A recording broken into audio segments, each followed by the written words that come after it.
Hi, I'm Kim Borcherding, Realtor here in Oregon, and welcome to my channel. I've been a Realtor for the last 12 years, and I've learned a lot from my experience, and I love sharing it with others.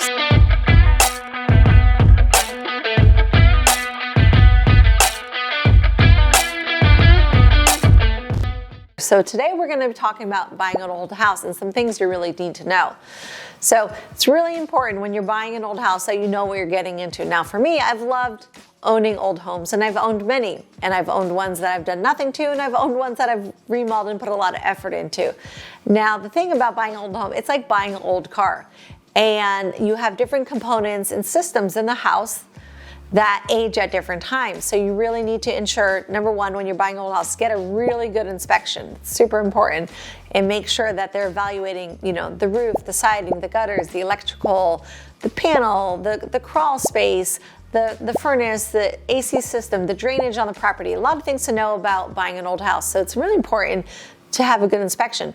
The next thing to know is, are you somebody who is a fit for an old house? I actually had an episode you should be sure to go watch between buying a new and old house to figure out which one is the right fit for you, but making sure that you're clear that you have the right composure to care for an old house.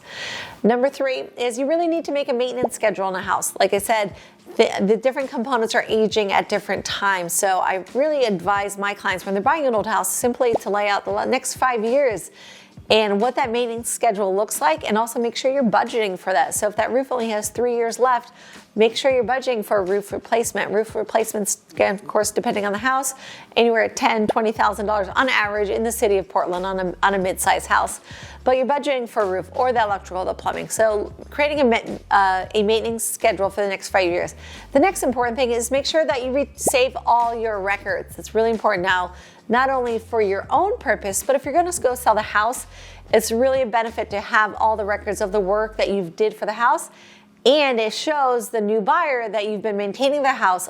And these are my service records. For example, like you go to buy an old car, and if you buy it from a seller who has every service record that was done to that house, that's a very different experience buying it from somebody who has no service records. So that's a great analogy. So make sure that if you're doing work in a house that you're maintaining those service records. The other thing to think about is when you're buying an old house is that you're making improvements that make sense from a resale perspective. Now you might live there for the next 50 years, great. And if you don't care about resale and what makes sense, do all the improvements you want in ways that you want. But if you care that those improvements make sense for resale, be sure you're talking with your realtor and ensuring that those improvements will pencil out when you go to sell your house. So for example, doing landscape in the front, that's often a great place to put money because that does help resell it. But there's also a point where you over invest in a property, so make sure that you're not doing that. The other things that really pencil out when you're doing resale projects,